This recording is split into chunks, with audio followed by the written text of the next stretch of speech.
Welcome, welcome, welcome. Ladies and gentlemen, those who are still unsure about their identity, welcome to the BCM Podcast. I'm today's host, Michael Searle. With me is Captain Calories Are Fake, Brad Swail. And the always funny... You want to get back into that? But normie, Charles Blain. I am the funny one of the podcast. Thank you, Michael. You guys are something else, that's for sure. For sure. Definitely normie, though. Yeah, kind of. But we got a jam-packed show, so we're going to jump right into it. First thing, though, post this episode on your social media accounts. Tag us at the BCM Podcast and subscribe to the channel. We're going to talk about the now infamous debate between Kamala Harris and Donald Trump. Marijuana legalization in Texas, and more broadly, we're just going to have a fight about it because Brad has terrible views on this. I have been particularly interested in the recent podcast circuit by Lue Elizondo. So we're going to talk about whether he's controlled or whether he's genuine. And are they actually eating the cats? Gentlemen, are you ready? Barely. We have a few more topics besides that we'll mix in there. Our potpourri, as well as our top list today. And our trending topic is actually are they eating the cats? So let's get into it. All right. So was it Tuesday? Trump and Kamala finally debated. It was an hour and a half long. I did not watch the whole thing. I watched most of it. First question. I fell asleep. It was pretty hard to watch. What was your favorite line or moment of the debate? Mine was, "They are eating the dogs." A line that has never been and probably never will be used in a presidential debate ever again. Well, there's not going to be a third, so because Trump already said no to that. Maybe he'll change his mind, but if they do it, I bet he'll bring it up again. That was my favorite moment because it was absolutely it was just so random. And they're eating the cats, they're eating the dogs. Why is that your favorite line, Charles? Because it's absolutely random, and it even if you believe, and this is for a separate segment, obviously, but even if you believe that's the case, it didn't fit in that part of the debate. It was just very random, and it was a random outburst. I guess my second favorite not part. Random though. We're gonna get to the cats. We're gonna get to the cats, Brad. Right. I'm just saying, in that segment, they were talking about something totally different, and they just kind of came out of nowhere, and it caught everybody off guard. I don't know if it caught you guys off guard, it certainly caught me off guard. And then my other part was when I thought, well, I don't know if we're going to talk about who we think won, but okay, so then I'll wait. Okay, I'm going to show you my favorite moment of the debate, because this was my favorite moment, and I think it's hilarious. She doesn't have a plan. She copied Biden's plan. And it's 4 sentences, run, spot, run. 4 sentences that are just, we'll try and lower taxes. She doesn't have a plan. Take a look at her plan. She doesn't have. Run, spot, run was my favorite moment of the debate. The gift that keeps on giving. Now, okay, we'll get to the meat of it, though. I just thought that was hilarious. That was in the lead up. So he started, I thought, strong, and then that was literally in the first 2 minutes. That line. And then they served her up the abortion question, and she kind of kicked his butt on that one, and then he kind of went downhill from there. But I'll hold my opinions about what happened, and we'll start with Charles. Who won the debate? What the fuck is happening right now? You skipped over Brad. I mean, are you a host or are you an asshole? Am I right? The two aren't mutually exclusive. That's true. That's true. I know. I'm just a little me just waiting here. Brad, I'm so sorry. Thank you. I would pat you on the butt if I was near you. Okay, Joe. What was your favorite moment, Brad? Oh, the whole thing was so much fun. I think it was kind of fun when he was in Minnesota. She went out. Wait a minute. I'm talking now. Look how sassy. If you don't mind, please. Does that sound familiar? She went out. In Minnesota, she went. Familia. I liked how sassy he was there. If he was more sassy the whole time, I think it would have been a better performance by him. But he sounded real angry the whole time. If you're talking about pure style points, I think that he was the content, obviously, I think that he did a much better job. There was a lot that they didn't talk about that I think that they should have. I don't know, the fucking national debt, that sort of stuff. But if you're just talking about style, and as Mike Cernovich is, railing at people online right now, I guess I'm being a theater kid, whatever, right? But on style, I think that he could have done a little bit better, but I like the little sass. The style. The question is who we thought won. Is that where we're at now? Oh, now we're back to okay. What? Well, I didn't know. I mean, are we skipping? Okay, that's fine. Go ahead. Skipping what? Nothing. Now we're talking about who we thought won. Okay. I mean, I think on content, Trump won, but I think no one pays attention that closely to content on a debate. And I think Kamala won because she was. Even though she never answered a question, she masterfully dodged each question, and she was successfully able to knock him off of his game every time. There was one question that she was asked, and I don't think she had a good answer for it. So then she started bringing up crowd size, and then he just went off on crowd size. Your ego can't be so big that you get distracted arguing about crowd size when you're trying to make an argument about policy. And I think she was able to do that. And I think everybody knows that's a weakness of his, and she exploited it, and he didn't keep it under control. So I think because of that, she won on whole, if you will. But if you were looking at it deeply for policy, because you're a really deep policy person, which most people are not, then I would say he pulled it off. Well, I mean, I think I agree with you, Charles, and I'm going to give another examples why I think that you're right, that people aren't paying attention to the content necessarily. Most people are just it's a sport. They're just watching it. Who performed the best? And I know, what the base is going to say that Trump won. And I agree with the content that Trump won, but I want to play this little clip real quick of Kamala Harris and Democrats just going absolutely bonkers for this. And I would have never guessed, right? I would have never guessed that we would be here on this timeline where Kamala Harris says this and Democrats just go fucking bonkers, buku's crazy for it. Former Vice President Dick Cheney and Congresswoman Liz Cheney are supporting me as well.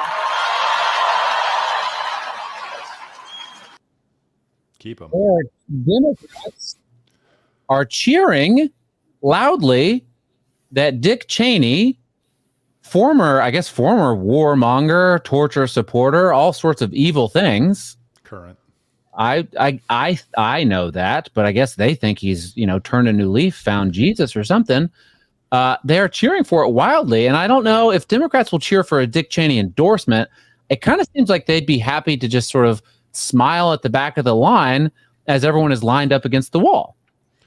No, they're the pro-war party. That's what you're missing. I know I'm not missing that, Michael. I love war. I get it, but there was a time in American politics that I think we all agree that it existed where Dick Cheney was literally the devil. Yeah. There was a time in American politics where Marco Rubio was the devil, where Mitt Romney was the devil, where John McCain was the devil. This is a different level. I don't know. I mean, those are some of the most milquetoast individials I haven't met. But Dick Cheney's not milquetoast. They were calling him all sorts of awful things, and I think it's a great example of this is just it's all about party and not about content. Yep. It's all about the figurehead and not about content. It's about style, not content, right? And if they're cheering for that, when as Tim Walz is the most progressive vice presidential candidate that we've ever had, they're communists, right? When they're lining us up against the wall, these Democrats that are cheering will be at the end of the line smiling. This is the second time you made that reference, and I don't know what it means. Which reference? About lining up on the wall and smiling. The communists would line people up against the wall and shoot them in the back of the head. I'm saying the Democrats would be happy. They'll be happy to see you go first, but they're also in line. Okay. Yeah. Well, if the equivalent would be if Al Gore was like, "Oh, I'm supporting Trump now," would Republicans applaud? I don't know. It's possible. Of course they would. It depends on what he's saying. Al Gore? I don't know. Of course they would. What about Hillary Clinton? May be a better example. Of course they would do that too. Everybody was sharing wildly the photo of Biden wearing the Trump hat 2 days ago. Like, oh, great. That was just that was funny. kind of a joke, right? Yeah. I mean, know yes, what he he's didn't doing? obviously endorse him, but that is not good for your brand nonetheless. And everybody's like, oh, look at this. They would eat anything up of a Democrat endorsing him because it just doesn't matter as long as it's in support of a certain person. Similarly, on the other side, they don't care what that person previously believed. The Democrats don't care that Anthony Scaramucci was whatever he was for Trump and is now supporting Kamala. They like that he's supporting Kamala. And at the end of the day, that's all that matters. He was the press secretary for a week, I think. Yeah. or less than a week. Big Bitcoin guy. Gotta like him. Okay, so You don't have to like him. Please don't like him. yeah, he's brain dead on Kamala Harris, but that's okay. We can't all be perfect. He's So a Bitcoin guy. He's brain dead on more than just that. Go on. So I think Kamala won, but I'm gonna set a different context for it. Kamala's job going into this election or going into this debate was to not hurt herself. Trump's job was to land a knockout punch, right? That was the expectation and the job. And if that was the job, Kamala won. Trump didn't help himself. He was rambling all over the place, taking the bait. I couldn't even follow some of his answers. Yeah, on content and policy, he's better, but he didn't articulate that super well. And Kamala avoided hurting herself. Did she help herself? On the margins, yes, but I use my one very normie person who came to me prior to the debate and was like, typically votes Democrat, but is undecided this time. And she was telling me, I don't even know what Kamala believes. Like, she doesn't have any positions on anything. Like, I'm looking forward to this debate because I want to know what she stands for. And post debate, we texted her and we're like, well, who are you voting for? And she's like, well, I don't know. Trump is cringe, but I still don't know anything that Kamala believes. On God. Yeah. So, well, her purpose, she wasn't set out to make you understand what she believes. The purpose was to be evasive so that she doesn't have to be pinned down on any policy. I don't think Trump's goal should have been, if it was going in and knocking her out, I think, or landing a blow, I think it should have been staying on message, which he is really bad at doing and did not do because if he stayed on message, it could have easily been, you're in there now. Why are you saying you're going to run and fix these things? You could have fixed them. It's worse now than it was 4 years ago. Remember how he had very strong messages that he never hit at all during any of that debate. There was one moment in the debate where she was talking about the border, and I was like, oh my God. I said it out loud. I was like, he's teeing her up. My wife was like, what do you mean? I'm like, he's teeing her up. The border is a disaster, and you're in charge of it. And he went on about rally sizes or something. Right. It was during the immigration section. So yeah, lots of missed opportunities. I think it has impact on the margins. I think she's going to get a bump in the polling, but in the long run, I don't think it's going to have an impact. So there's still a long way to go. I mean, y'all keep talking about landing blows, but we all know that Kamala is the one that lands blows. Am I right, fellas? I don't know. Y'all say that we don't know what she stands for, and they keep talking about random stuff, and it's all sort of out of the left field. But that's how debates always go. They just sort of like, no matter what the question is, they never answer. They very rarely answer a question. They just say whatever the hell they think they need to say, and it can be totally off topic and just never actually answer anything. But we know what she stands for, right? She's, of course, going to be out there in the debate and in public saying things like she doesn't, she's okay with fracking. She doesn't want to take your guns. She doesn't want a mandatory gun buyback program, all this stuff. But she's always said that stuff, right? And we know what she's been like as vice president. She's not out there saying Joe Biden's doing a bad job. She's saying Joe Biden's doing a great job. How dare he drop out of the race and, let this coup succeed? She's fine. This is what she wants. We know what she wants. She's not going to be different. She's going to be, it's progressivism, right? They're going to progress. They're not going to pause. It's going to get worse. Well, that's my question. You seem to be saying two things at the same time. One, is she a progressive that's going to take people's guns and all and ban fracking and all the things you just mentioned? Or is she going to be more of the same? Those aren't the same thing. Yes, it's progressivism, and progressivism progresses somewhere. It's not going to just stop. And this is stuff that this is where it leads. This is the direction that the party and progressivism has been going for quite some time. And they've seems to have successfully accelerated some things, right? The border's wide the fuck open. We don't have one. You can't have an open border and also a border at the same time, right? And that's what she believes. Will she succeed and get a mandatory gun buyback program? I don't know, but that's what she wants. Yeah. Silence. That's exactly correct. Well, yeah. I mean, go on. You're splitting hairs there. Oh, fuck you. You're saying, yeah, she wants these things, but she's not going to get them. So I didn't say she's not going to get them. I said that she wants these things and she's going to try to make progress on them because she's a progressive, and that's the progressive platform, right? Whether it's out in the open or not, that's the progressive platform. Will she succeed in the ultimate goal of no one owning guns? I don't know, but she's probably going to try. I just fundamentally disagree with that's their platform. That's the things they talk about to keep you mad at them and arguing with the left about stuff. And their platform is actually just establishment, war, corporatism. Oh, yeah. Good one, Charles. Well, no, I mean, it's true, because why do you think you have so many progressives in the Democratic Party who hate all of their elected officials? Because they don't do those things ever. They get elected and they're y'all are describing what politicians do. They need some, like the abortion thing was never going to get solved, like for the longest time because they needed something to run on. They needed a platform. They needed a campaign slogan. The abortion thing's different because when you look at, say, the state of Texas, who they ran on banning abortion for a long time, when they got the opportunity, they moved as close to it as they could. I don't see many Democratic states moving as far as they could to these progressive policies. Sure, California, but now you have Newsom who's signing executive orders getting rid of camping and all these other things because they didn't work, and because they didn't work. What? Do you think that they're changing it because it didn't work? They care about the success? No, I'm saying they don't work. I don't think that is what he genuinely believes, but they acquiesce to that progressive portion of the base. And so now they're trying to tow themselves back to where they actually are. Why do you think the base is always so upset with them, even in places like Michigan? I don't know.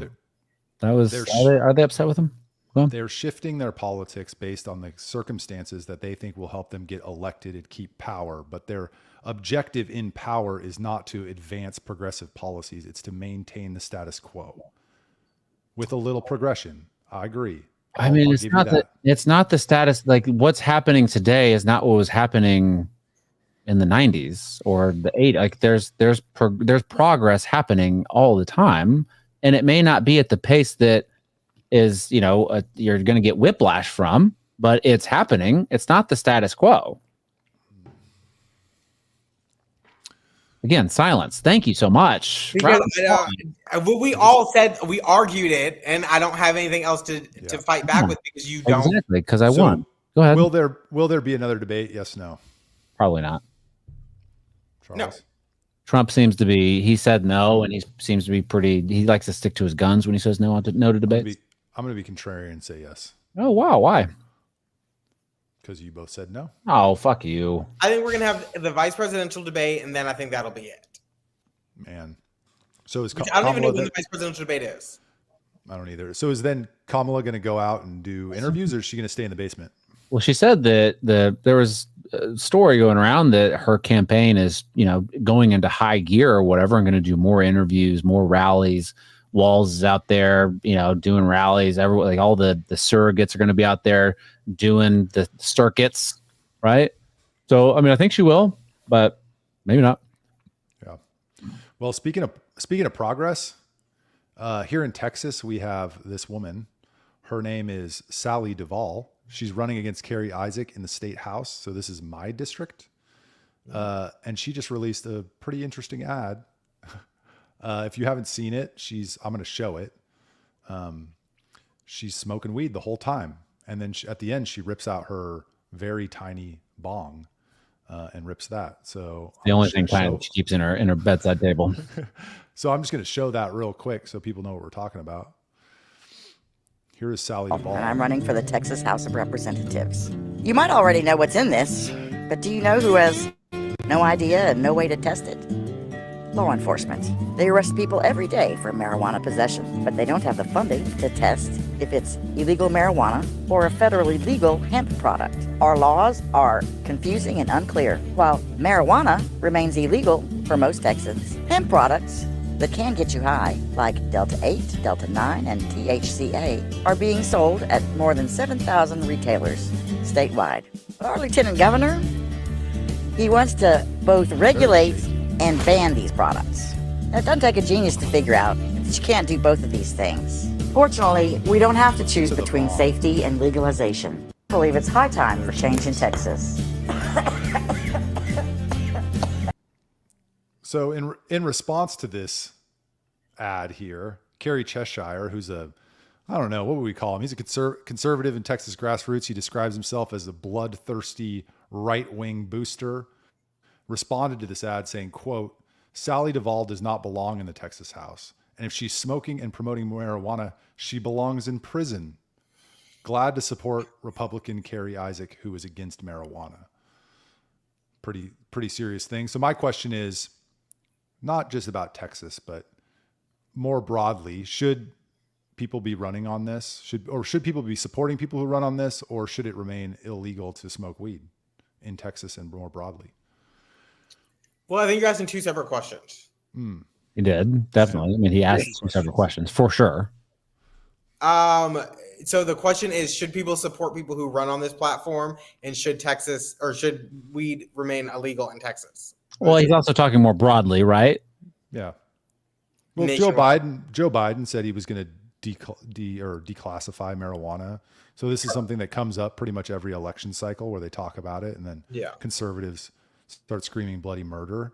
And I don't really care either way, although I don't have an argument to not do it, right? Like, might as well just do it at this point. People smoke weed in the streets, go to New York any given day.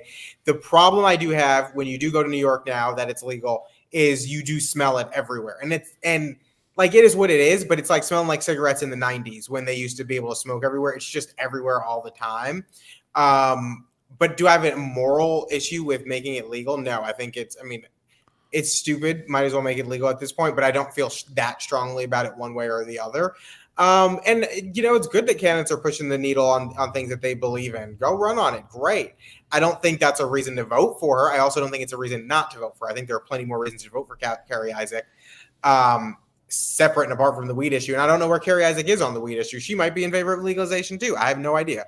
But I think, prison, I don't think so.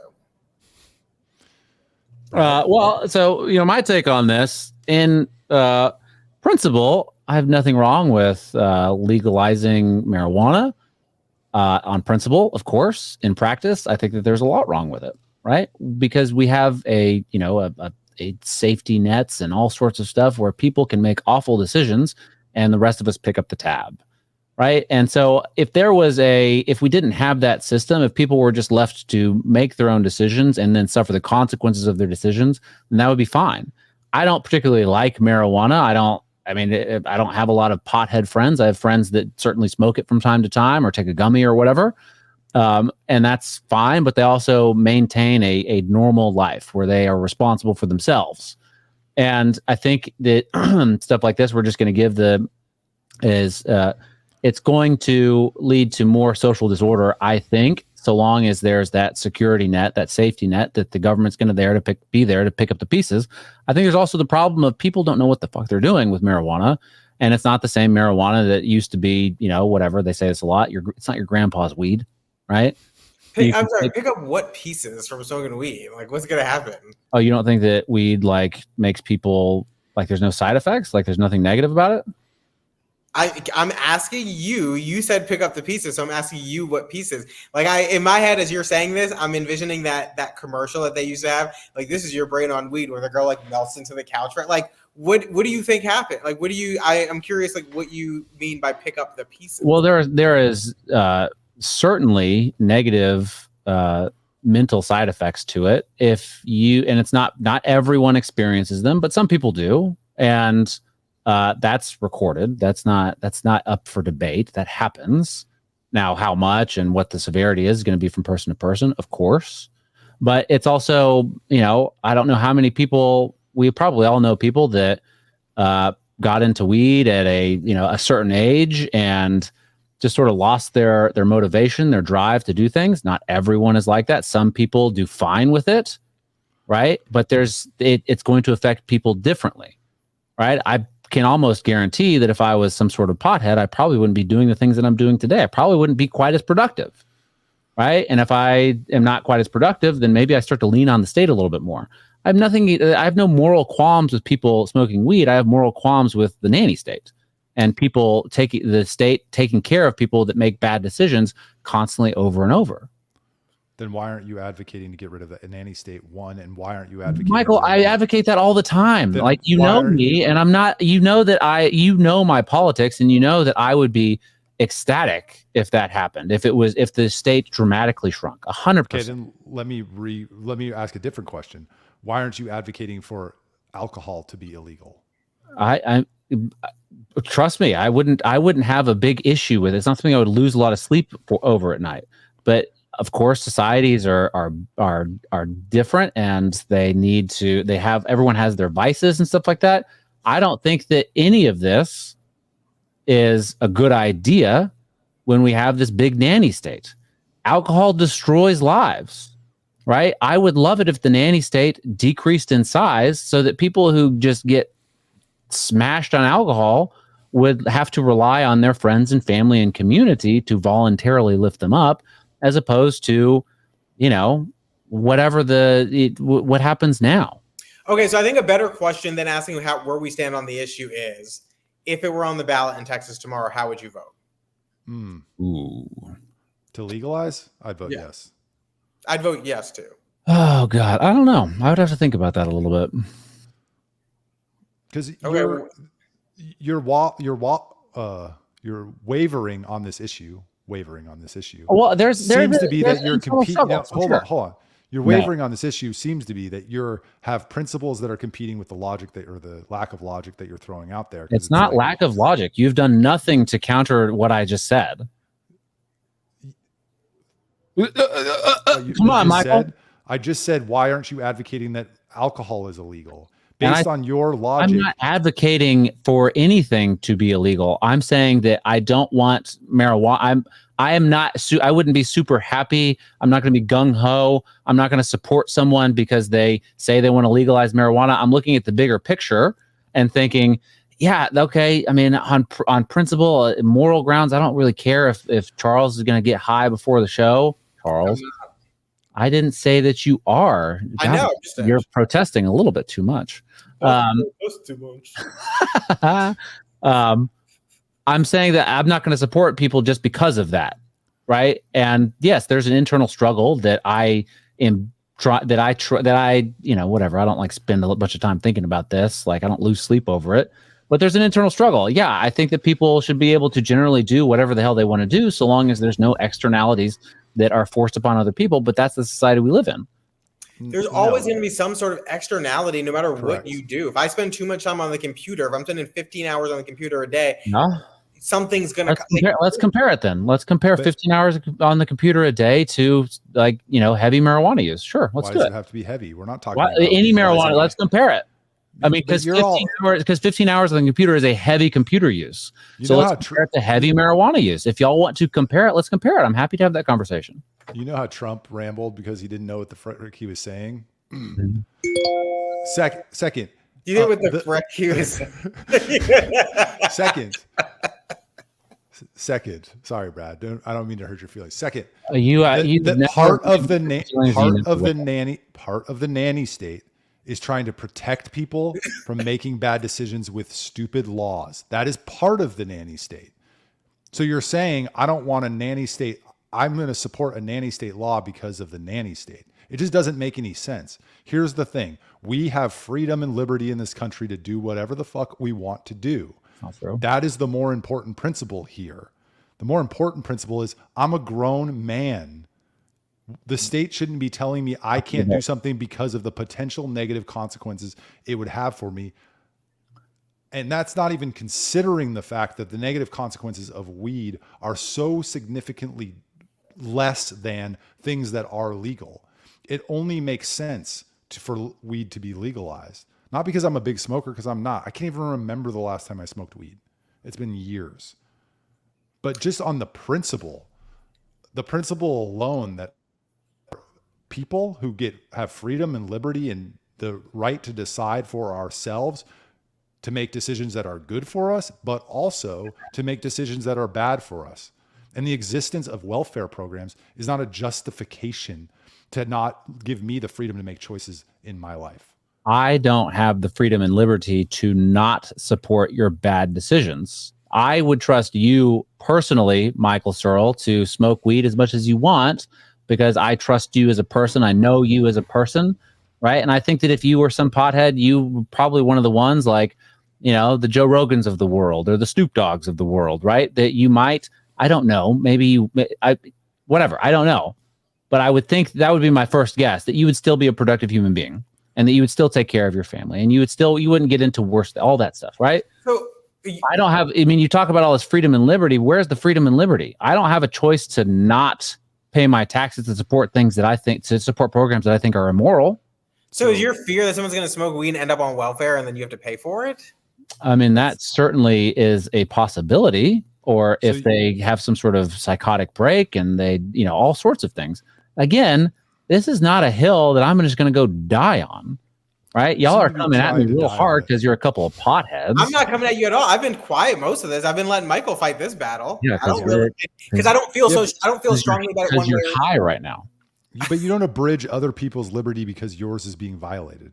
Lack of logic. Again, this is I can have the principle that I agree with you on principle, but in practice, I don't. It's a more complicated question. So does principle supersede practice, or does practice supersede principle? A principle that fails over and over and over, you should probably change your practices a little bit before you can implement your principles.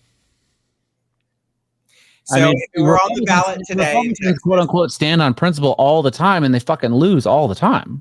So if it were on the ballot today in Texas, and only the three of us were voting, it would pass. It might pass 100%. I don't know. 2-1 for sure. But you two nanny staters. I wouldn't block walk for it. You wouldn't block walk for it? Yeah, I would. No, block walk for but it. I'd vote for it. Yeah, Mm-hmm. I'll tell my friends to vote for it. Again, if it passed, if it became 100% legal in Texas, you wouldn't see me whining about it. I would be fine. I just don't know that I don't know. I'm questioning whether it's a good idea or not. I mean, part of me feels like I think we would see you complain.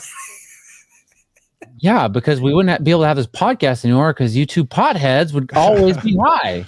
All right. For the record, that is untrue. Yeah, for the record. All right, let's clear the air a little bit. I'm the host. I don't need to ask you guys. So my potpourri this week is, oh boy, if you were able to go back in time to your 20s, let's say your 21-year-old self, 21-year-old Brad Swail, I don't know, whatever, you pick the time. Or maybe this is advice for younger listeners. What would be, if you get to say one thing, what is the one thing you tell yourself? So my question, so this is, I just want to make sure that I understand, right? Yep. Oh God, Charles, calm down. God. Right. Like I don't think there's anything that I would say to, like, if you gave me a time machine, said, go back in time and, give your 20-year-old self advice. I probably wouldn't do that. Buy Bitcoin. I wouldn't even do that. It just wouldn't happen. Right. Cause something that I wish that I knew when I was 20 would be to have kids early, have kids as soon as possible, to find a woman that you love her, grow that family early, do it early. Let the kids grow with your career. Don't grow your career first. Right.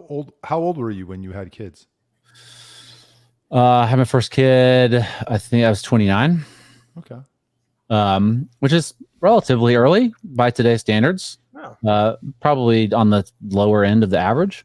But I wouldn't go back and I wouldn't use a time machine to do that, because then I wouldn't have the kids that I have today. Right. So like I'm generally a happy person. I like where my life is, but I wouldn't use a time machine to change something. But that's my answer. Yeah, I didn't mean it in the sense of like, can you go back and change your life? I meant it in the sense of like, if there's one thing you wish you would have known then, not that it would change the trajectory of your life, or what advice would you give to younger people? Yeah. I mean, find love and have kids. That goes for men and women today, especially. Like, just stop it with this. Charles, stop supporting OnlyFans models. All right. You're ruining their lives. Right. Just encourage young men and women to find love and build that family unit. Be good dads. Be good moms. Yeah. Charles? I should have gone first, and I have to go after that. That's actually really good and very thoughtful, and because I didn't expect that, because Brad was being so difficult about the question. I didn't expect it to, that to be the answer. I was not being difficult. If I could go back at 20, I would probably tell myself to kind of just like chill out. I would encourage myself to kind of take a step back, enjoy life, stop rushing it, forget, the late nights, the VIP, the bottle service, the, up and down the highway, the clubs, in and out of, the meatpacking district. And Charles, come on. The meatpacking district? Is that where all the boys' parties were? Shut up. It's an area of New York with all the clubs. I would probably tell myself to take a step back, forget dreams of MTV and all that stuff, and just enjoy being a young 20-year-old with your whole life ahead of you without having to worry about like what you're going to do or what you're going to make yourself. And, live for the nights that you can't remember with the people that you won't forget. It sounds like that's what you did. Yeah. Yeah, but I did. But the thing is, I rushed through it, right? It was always like, next party, next this. It wasn't like, let's enjoy this moment. Your advice is don't party hop. No, my advice is to enjoy the moment, seize the day and appreciate it in the moment, so that when you look back on it fondly, it's like I didn't rush through it. Hey, 20-year-old Charles, the bar you're at's fine, okay? You don't need to go to the bar next door. Just enjoy it. That's funny. That's also good advice, though. I would just slow down and appreciate it, and make those memories so that when you look back on it, you'll have fond memories to look back on. One of my favorite pieces of advice that somebody gave me is this older guy. He's former JP Morgan executive and now lives in Austin, Texas. And it's so simple and, kind of intuitive. Plan every second of your day. No, he did not give me that advice, but I do that. He said every time I see him, when I leave, he says, go have fun. Have fun. Like, just have fun. Stop stressing so much. Sounds like you and Charles are on the same page with this. I love it. It's simple. And you have to enjoy life. Yeah. You don't think the thing is, you get to an age when you look back and you're like, shit, like I was so worried about all these things in the moment. I didn't need to worry about it because it worked out anyway, or it wasn't the end of the world. So there was no need to spend 37 weeks worrying about it. And you just got to enjoy life. I actually asked this question to a lady. I was at a dinner party last night, and this woman, she former Exxon IT, and she, did a ton of stuff. And I was like, you're retired now. If you could tell yourself back in I didn't say 20s, but I was like, during the days where like you were working 100-hour weeks, like what would you tell yourself? She's like, to meditate and exercise every day and to just make time to do things that I enjoy. And I was like, yeah. But I use it day to day when I have problems. I'm like, oh, just have fun solving this. It just brings a different perspective, but that's not my advice. My advice is way less thoughtful than yours. Mine was take 20% of the money you spend on partying and things that aren't necessary and invest it. Of course, Michael's is about money and Bitcoin. The rest of us is about. I didn't say Bitcoin, although that would be like the Back to the Future moment, when Back to the Future 2, when he goes back in time, gets the sports betting thing. If I could go back and tell myself to put my money into that, then that would have been smart. But no, I mean, financial freedom is a great asset, and stressing about money is one of the biggest drivers of depression and failed marriages and all sorts of things that are bad. So if you can, when you're young, just be diligent about putting a little bit of money, whatever you can, away into an account that you're not going to touch and that's going to grow your wealth over time. I think that's because I didn't do that I started doing that late. And I wish I would have started doing it earlier. I didn't make a lot of money in my early 20s, but I certainly wasted most of what I made. Yeah, so same. I think that's, if you can have the diligence and the diligence to do that, that's probably a pretty good piece of advice for a young person. Well, and that's what I hate when people say money isn't everything. Money won't solve your problems. Like, is it everything? No, it's certainly not. But most people's problems would be reduced by like 30, 40, maybe 50, 60% if they had the money to pay for the things that come up in life. And most people's stress, I think, is surrounding being able to, and whether that's pay your direct bills or whether that's take your family on a nice vacation, whatever that is, could be alleviated or lessened as a burden by having the financial freedom to do so. I think people, I'm all about money is not everything. Yeah, it's nice to not have to worry about bills, but people replace those problems with other problems. They just make more problems. People love problems for some reason. Yeah. I don't fucking understand it. It's it's just a really unhealthy society. It's fucking ugh. But you get more money, more problems, but at least you can pay for There those is a song about that. Who did that? Taylor Swift? Mm-hmm. Yep, Taylor. Always her. We have a hard stop, so I'm going to move us on. No, we don't. We don't have a hard stop. You guys can, But we want to talk about the cats. So I'll go to the cats first. We'll do the cats first. Okay. So during the debate, Trump makes this claim that the Haitian migrants in Springfield, Ohio, are eating the cats. And everybody freaks out. And he says, they're eating the dogs, they're eating the cats. And everybody freaks out. And the moderator at the time goes, the city manager of Springfield, Ohio, gave me this statement before the debate that says they're not eating the cats. So he had that pre-plan.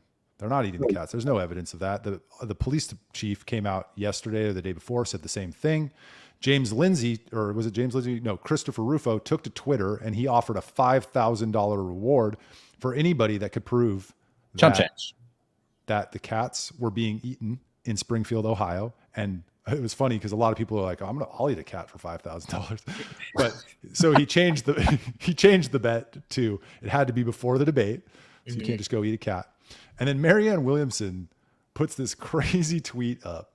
I'll have to find it, but she says, quote, continuing to dump on Trump because of the eating cats issues will create blowback on November 5th.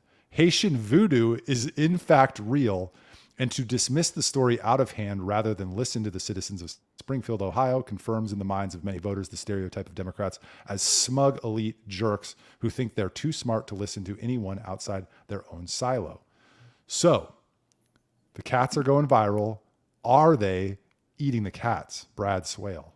I mean, Marianne Williamson's correct that is part of voodoo, sacrificing animals and stuff like that. Haitians do practice voodoo. I don't know if you guys have, looked into Haiti at all, but some Haitians practice voodoo. There are a lot of Catholic Haitians. A lot, but it happens. It certainly happens. Is it happening in Springfield, Ohio? It seems like it, based on all of the citizen reports that are saying, like, yeah, this person, the people are eating our animals. They're taking our pets. There's people taking ducks and geese from the ponds. Yeah, don't even bring up that's not a pet. Whether it's good or bad, that's not part of this conversation. Why? Because we're talking about a specific claim, which is I don't know what your affinity for Haitians is, but what I think of that is it's kind of fucked up. I mean, in reality, they're eating better than us. They're getting these wild geese. We don't get that sort of wild animal meat. You have to eat the fucking, COVID vaccine beef from Randall's. But it's definitely something that Haitians do, like practice voodoo. Marianne Williamson is correct, right? I don't think that's hard to confirm, and don't make me do a head bobble confirm because I will do it. All right. Is it happening in spring? People are going. There's a black man. I don't know. He's some sort of YouTube or TikTok influencer going to the city council and saying, "What are you guys doing? They're taking our pets. They're eating our animals." Is he a liar, or is the city manager a liar? I'm going to go with the city manager. is a liar. Is a fucking liar. And you're basing this all off of zero. Have you seen any Zero evidence? what? Zero what? Zero evidence? No, I think that firsthand reports are considered None evidence. of these, go look at this. None of these are firsthand reports of people saying. I'm sorry, when people witness something, when No. people witness first and second-hand reports are absolutely evidence. In a Those are court not- of law, first-hand witness would be valid testimony or valid evidence. My point isn't that I'm not disagreeing with that. What I'm saying is none of these reports are people saying I saw my cat being eaten by a Haitian or my dog was. There's a video of a woman eating a cat in a Canton, driveway, Ohio and woman, they look at her teeth. Do you have cat in your mouth? And she looked. Of an American woman. That's not from Springfield. Canton, Ohio. That Is was she? before this, and that it doesn't. It's yes, it's bad. She should not. But she's clearly having a mental health crisis, and she is American. And Charles, she's can I ask you a question? what? How often do you eat cat? Never once. So The problem is that this started because somebody went to city council and said it. People go to city council and say crazy things all the time. This week we had a woman go to city council in Houston saying that Drake married her 3 years ago. And he did. I was there. I was witness. Let's The get second part is what it also started from a Facebook rumor of a girl who put it on there saying her friend told her that an acquaintance that she had found a cat that was killed and the Haitian immigrants had eaten it. Nobody has brought any firsthand evidence. Not even there's been no eyewitnesses saying that I saw a cat being eaten by a Haitian person. The only thing that they have is that one video who is not a Haitian woman who said she was eating the cat.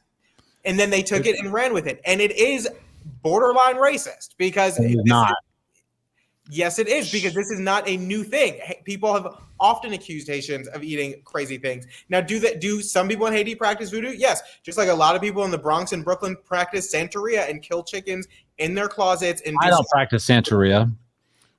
I ain't got no crystal ball. Hell yeah. They practice stuff with the blood. Just like in the South, people practice crazy things. This whole thing, there's been no evidence of. Hey, None. Charles, is your position? Hold on. Charles, I hate to tell you, but they eat cats. So Charles, is your position that they aren't eating the cats or that there's no evidence of it? There's no evidence of it. So I'm kind of with Charles on this. There isn't evidence. I'm waiting to see if somebody gets the 5K reward with Chris Rufo. They haven't proven it, but that doesn't tell me that it's not happening because of all these other accounts of them eating the cats. Now, if somebody came into my yard, into my property, which is fenced, and took one of my chickens and ate it, that wouldn't be different than them coming in and taking, I don't own cats. But if they came in and took a cat and ate it, same. That would be different. No. That would be different. There's a difference between eating a cat and eating a chicken. No, eating a cat would be psychologically damaging to you. Eating your chicken is like, we'll eat chicken. But like, what the fuck are you doing, guy? It's not though, because in different parts of the world, people eat different things. People eat horse meat. Sid Miller filed a bill in the state legislature to make horse meat sell. Oh my God, Charles, do you want to go down the rabbit hole of like, should we eat cats and dogs? No, because I don't eat cats and I'm not advocating for it. What I'm saying is different parts of the world eat different things. Some people look at I don't know, things that we eat and think, wow, that's crazy. I would never eat that. Well, my point of the chickens was I was responding to Charles saying eating the geese is different. No, it's not. If it's somebody's animal, maybe it has a name. My chickens have names. And if they came on my property and took my chicken and ate it versus took my cat and ate it, it would still be the kind of the same. Okay, fair. I'll give you that. There would still be people going onto other people's property, taking their animals and eating them. I'll give you that, but the argument about the geese was that they were going into parks killing the geese. Which, if that was happening in deep South Alabama, nobody would be talking about anything. Be like, oh, they killed a goose and ate it. So, but I agree. If it was your pet goose and they came on your property and killed it, that's strange and that's cause for concern. And another difference between the geese is we tie geese to a plank, stuff them, force feed them till they get fat and their liver bursts, and then we feed it to humans, and it's called foie gras. Part of this is all. deep South Alabama, they do, they kill a goose or whatever in the park. No one's going to bat an eye, whatever. Maybe that's true. But part of the reason why this is such a big story is because this small town, Springfield, Ohio, 60,000 people got an influx of 20,000 Haitian immigrants. And I'm wondering, Charles, what you think that did to the housing prices. That's the problem, though. This stupid distraction, which is, again, borderline racist about what they eat, and there's no evidence of it, is distracting from the actual issue, which is how they are burdening housing, which is how they're burdening the hospitals, the school districts, they are unprepared for an influx of people. That's the problem that should be being addressed. I mean, I don't know. I think that people would be just as upset if a bunch of Czechoslovakians came to Springfield, Ohio, and started eating cats. There would not be a false rumor that started about a bunch of Czechoslovakians. I think that it would be a problem. I think people would have. The rumor would never have started and caught on. I disagree. All right, we got to get to this last topic because I have lots of opinions about it, but I want to hear what you guys think about it. So, are we done with the cats? The jury's still out. Perhaps the jury's still out. Brad is jury's not out for me unless you have evidence, and I have no reason to believe it. So they are not eating cats. Until I see otherwise. Okay. Chris Russo put a $5,000 thing out there with as big as this story has been. If one person had a piece of evidence, that they would have given him that already. Let the record show that Charles wants to see someone eat a cat. All right. Okay, so Luis Elizondo, I'm going to play a couple clips, but I'll get to that. I'll set the stage for this. Luis Elizondo is been making the rounds on podcast circuit and TV news. If you don't know who he is, he's a former and maybe current Department of Defense employee who was involved in the DOD's investigation of UFOs, UAPs, whatever you want to call them. In the last month, he's been on Joe Rogan, Theories of Everything, Ross Coulthart, CBS, Glenn Beck, and a bunch more. And he's promoting his book called Imminent. And this guy, what I want to talk about is this guy just kind of rubs me the wrong way. I don't know what it is about him. He just gives me the heebie-jeebies a little bit. But my suspicion of Luis Elizondo is he is controlled opposition. And what I mean by controlled opposition is he's being allowed by the deep state and the Department of Defense to go out there and say the things he's saying to give an impression about the UFO story, UAP story that is not entirely true. I don't think that he is nefarious. I think he's a useful idiot. But I'm going to play a couple clips from his recent episode with Joe Rogan, and I want to hear if you guys agree or disagree. And are they doing this on the UFO story at all? Like they're controlling the narrative. They're controlling what information is going out there to create a perception of what's going on. So I should be to the clip. I need to be faster about this, but here we go. Come on, Michael. Which one is it? Okay, so here's the first one. I am not allowed to talk about what the government may or may not have in its possession, other than that so I went through a very lengthy Pentagon review process. Recently, I wrote, I won't talk about it here, but I wrote something, and I had to go through Pentagon to have a review process, and it took almost a year. In this thing I wrote, I talk about up to the part I can talk about, and they approved for me to talk about up to that point. When it comes to what the government may or may not have in its possession, all I can simply say is that there is very compelling evidence to suggest that the U.S. government is in absolute possession of exotic material that is not made by humans. Now, beyond. Okay, and then there's another clip. I'll skip it, but there's another clip where he says the same thing, like, I don't have permission to talk about this. So I don't know if you guys looked into Luis Elizondo at all, but interested to hear your thoughts. I don't understand. Why does that ring alarm bells for you that he can't talk about it? Because that means he went to somebody in DOD and said, here's the book I want to write. Here's all the information.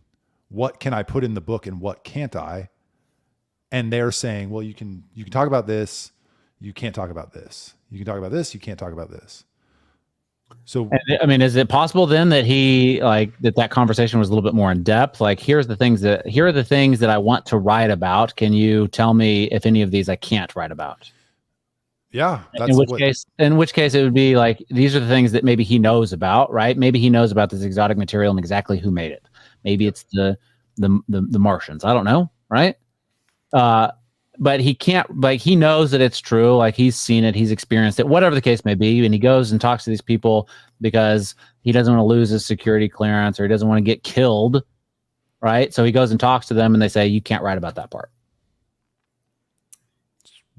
But yeah, that's what's happening. That's the impression. And it's not dissimilar to what Grush was saying in his testimony. Like, I'm allowed to talk about some things, but what are the things they're not letting him talk about? And what's the motivation?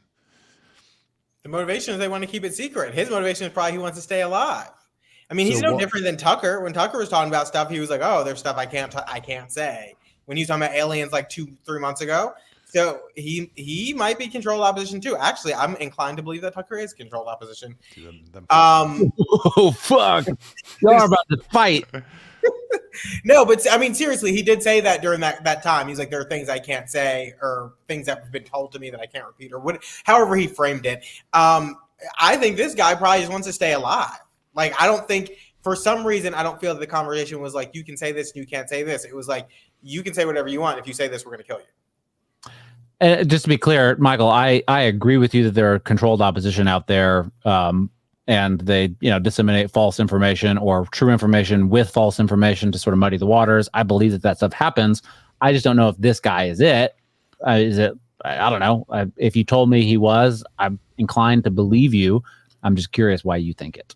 And also, there could be other stuff that he has, and maybe that he wants to come out in another book, or other things that got to make that cheddar. Huh? Got to make that cheddar.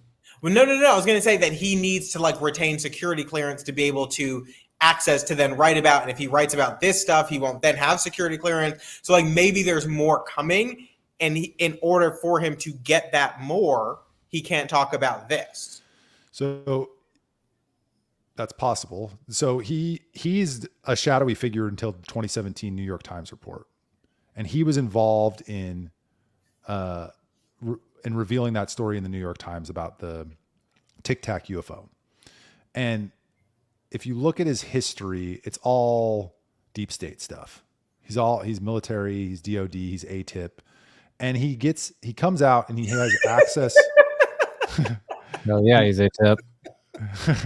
he comes the second that registered in Brad's head. ATIP, yes, ATIP.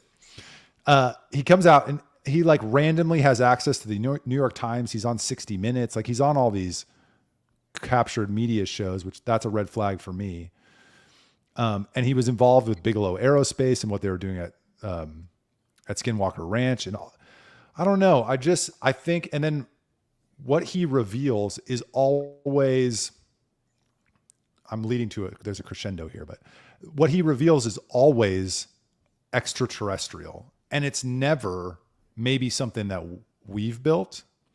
So what I think is happening with Lue Elizondo, I think that he's genuine, but I think he's being put out there and he's being supported through the To the Stars Academy with Tom DeLonge, and they're sponsored by the Disney They're sponsored by the Disney Corporation. Tom DeLonge is what, Blink 182? Yeah. Brad, stop thinking about penis. You got Tom DeLonge. He loves the tip. So what I think is happening is they're letting him go out there to talk about the extraterrestrial UFOs and UAPs, but not to talk about the technology that we have been able to reverse engineer and the crafts that we have built, because that's in Lockheed Martin Skunk Works, and there's a bunch of money to be made and lost off of that. So to give the impression that all of this is UFO and none of it is human and that we figured it out. That's what I think. Okay. I mean, maybe. I don't know. If that's the case, then he's not the only one out there saying stuff. And so I feel like if he was the only one, maybe, but I don't know. Yeah, but Dr. Stephen Greer, who's kind of the father of disclosure and, a little kooky, and they don't like each other. He's not on 60 Minutes. And what he's saying is they have reverse engineered the technology. It creates free energy, and they're building most of what we see in the sky is actually human made, but he's not getting access to the New York Times. He's not getting access to 60 Minutes.